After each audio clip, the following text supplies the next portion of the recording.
Hello, I'm back with a pretty sizable update that I want to show off for Slovakia and Hungary and a bit for Poland as well.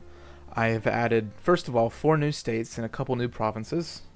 This is Northern Spice. This is this strip of Slovakia right here. We have a strip of Carpathia and Ruthenia right here. And we have this famous strip that Germany controlled during World War II right here. So those are the 4 new states added. I've also done a major change to this state, make it a lot more accurate, especially right here, just to help with the shape of actual Slovakia, as well as a couple changes over here. So that is one thing. I've also done some fixes for stuff like for RK Balkan that now all works with the new states. That was something I forgot about. Not anymore. And yeah, so I'm going to show you the main thing right now. I also added a new country, a couple events for Hungary actually, and some flavor there. So to show that off, we are going to go in here, we're going to click FF, fast forward, and we are going to demand Sudetenland. There we go. Let's see what they say. They said no. Okay, hold on. Alrighty, we're back. To be fair, when you're glitching around like this, stuff like that tends to happen, but let's just punish them a little bit. Del all CZE. Now they should be much more likely to accept. They better. Let's see. Hey, we did it. Okay. Boom. Munich conference. We know how this works. Boom. Nothing different there. Alright. Now let's move on. First Vienna Award. Boom. Okay. So we have these changes here. Like I said, Southern Slovakia is a different shape now, but also they gained this because this territory was completely left out. They took a bit of Carpathia and Ruthenia, and this isn't represented in the game, so I'm like, what the hell? Let's represent it. And so that is what this is. That's done now. And now we are going to go all the way. And when I do this, we're going to switch over to Hungary because they get some events, and I want you to see the events. And this works for both of them, but of course we're going to go with historical. This mod's made for historical. Now, as you can see, we have a new nation here, Carpathia and Ruthenia, because in real life, this broke off and became independent as well. It didn't have all of Carpathia because Hungary owned this, but they did own this part. And I even gave them their own idea too. So they have less stability. They're less likely to join a faction, of course, because that would suck. And they have a little bit more defense because they are, well, they are Ukrainian nationalists, to be frank. But there they are. And in history, Hungary invaded this. So that is what we're going to do. Oh, let's do this. And here we go. We got a new event. Invasion of Carpathia and Ruthenia. So dissolution of Czechoslovakia has left Carpatho-Ukraine exposed and politically isolated with no strong protector and little in the way of defense. The region presents an ideal opportunity to reassert Hungarian authority in the east. Alright, let's do it. It will be done. So we declare war. And they do have their own units and everything too. Oh, and also, here's another thing I forgot to say. This is demilitarized, just like how it was historically to a point. There was a couple different options for this. I could have made it annexed into Germany, but then it would be kind of annoying because I'd have to have a decision to integrate it into this RK, but I don't want the AI to only click it if this already exists. But if they want to integrate it into themselves, there should also be a decision. Like it's a lot. So for now, I'm just having it demilitarized. I know this goes away when the real war starts, but I think it shows everyone in the game kind of what's going on here. And I also made Germany a contested owner as well. So there's that. I think that's a good compromise. Let me know what you think. I could also add another country here, but it seems like too much, to be honest, for such a little population and significance. But anyway, we are going to push in here. Attack should be relatively easy. We are Hungary after all.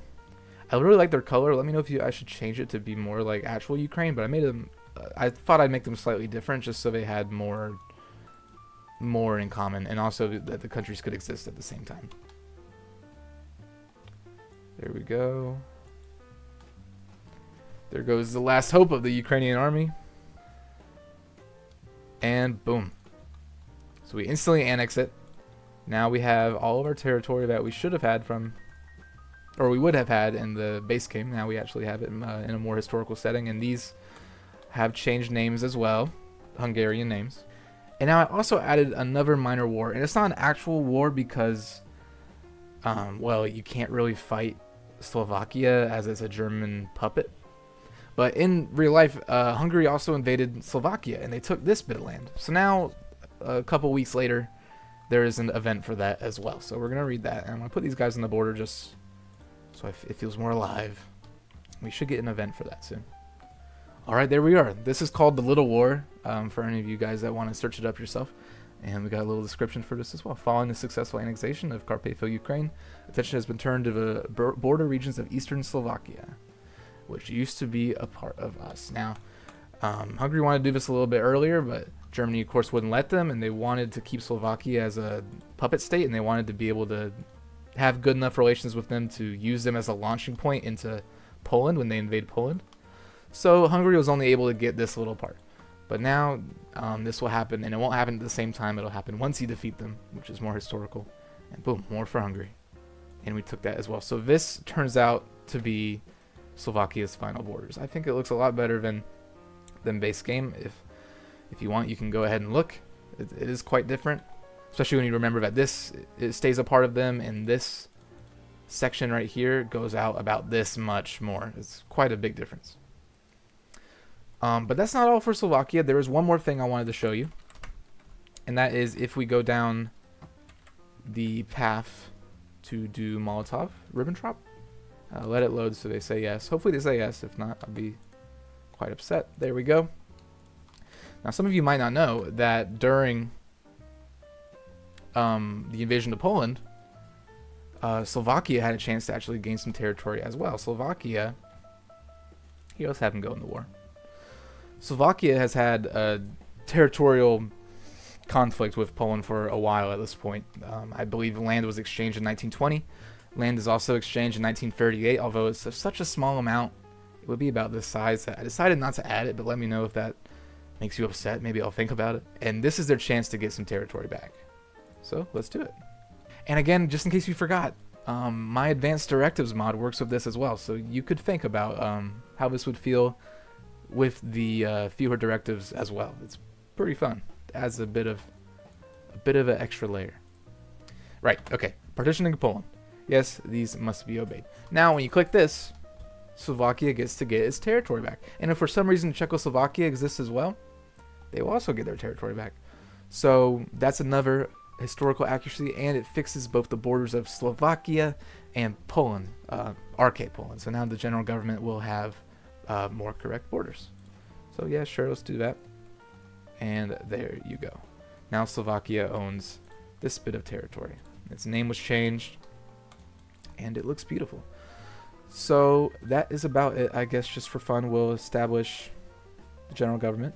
Boom, there we go. Now you can see their borders are slightly different. I know it looks a little ugly, but that's how it looked. If you want to see how it looked with the Soviet territory, there you go. Looks a lot better. So here's Slovakia. This disappeared again because we're at war, but we still have it contested, so it's still represented in a way. Let me know again what your thoughts are on that. But we have Slovakia with this state now. This state is much more accurate. They've lost this to Hungary. They've lost this to Hungary. This used to be its own country. Now it's not. We've got a couple new events for Hungary. Overall, I think pretty awesome. Again, let me know what you think. Let me know any suggestions you have. What should be worked on next? We're getting pretty close to the end of this update. There's just a couple more things we need to do, and I'm kind of waiting on a friend of mine who jumped on the team. All he's doing is focus tree work, and that's the main thing I'm working on, or waiting on, is him to finish up his work with that. If you're wondering what the focus trees are for, they are for the arcades. You might be thinking, it's kind of useless, and to a point, yes, but it lets me be able to add more flavor events with reason to show things that are happening in these areas. And if I ever want to make another start date, say 1943, 1944, you'll be able to play as these nations and actually have stuff to do. So you can play as supporting nations. So I think that's pretty cool. Again, there we are. That's our new content right there. Let me know what you think. Have a good day. Thank you for watching.